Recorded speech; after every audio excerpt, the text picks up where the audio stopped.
Daugavpils novada pagastos ar nepacietību gaida Ziemassvētku atnākšanu.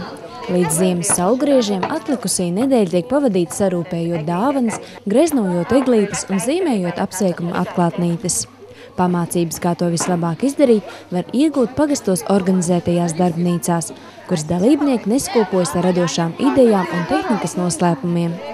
Tradicionālā Ziemassvētku rotājuma darbnīca 13. decembrī noritēja arī Vaboles pagastā, kurā pasniedzēju lomās iejutās etnogrāfiskā ansambļa Vabaļas dalībnieces. Vabaļai Venerandai Putromai rokdarbi ir sirdslieta. Māka veidot pašdarinātus rotājumus nāk no bērnības, tāpēc šīs prasmes vēlējusies nodot arī jaunajiem. Vēl kāda eglīte bija jūsu bērnībā? Ko jūs skatāt savā eglītē? Nu, taču mājās viss, kas bija, nekā tas nebija. Pēckara gadi grūtie, ko tu nopirksi, nekā tāda nebija. Nu, eglītē. Paši putniņi, kas te ir tāda veida, bet tikai viņiem vēderiņi bija no salmiem pīkti tad. Jā, ko vēl? Un tad tie puzurīši tapa. Konfektes, ne jau tās, kas tagad veikalos, tās var nopirkt pārstainās, lūdzu, tik kariņu iekšā, bet tā labi bija nopirka ledenītes, un tās ledenītes zina pakvīvus, nu tur jau tās konfektes jau tur top, tās ir redzams, kā viņas top. Un, ja bija švakāk ar tām ledenītēm, tad jau ielika kādu kartupeļu nogrieza tādu kā konfektes formā.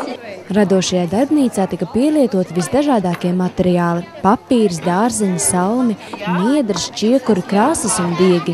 Pat līmi tika pašrocīgi veidoti bez ķīmijas.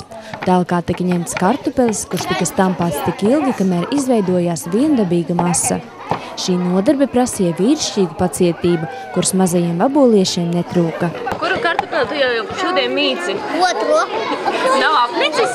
Ne. Kad tu zināji, ka tā var iztaisīt no kartupeļiem? Nezināju. Bet pastāstīsi, ko tu šodien esi sataisījis? Es šodien sataisīju konču. Konču, un jau pakārēklē? Jā. Kādās krāsās bija? Dzeltena. Sarkana? Jā, Sarkana? sarkana. Un kas tev palīdzēja taisīt? Skolotāja. Šīs vecmāmiņas tās mums jau ir tās zinošās un viņas zina un prot daudz ko tādu, ko mēs neprotam. Mēs nākam no viņām mācīties. Savukārt mēs cenšamies kaut ko jaunu uzzināt kā skolotājs un lai varētu saviem bērniem tad skolā un mājās mācīt. Bet jūsu bērnībā jūsu eglīte kā izskatījās? Nu, bija spīduļi, skaisti spīduļi, bumbuļi, tie stikla bumbuļi, kas trausli. Bet nebija tie puzuri un tādi latviskie? Nu, puzuri nē. Puzurus tiešām es neatceros kā puzurus, kā tādus, nē.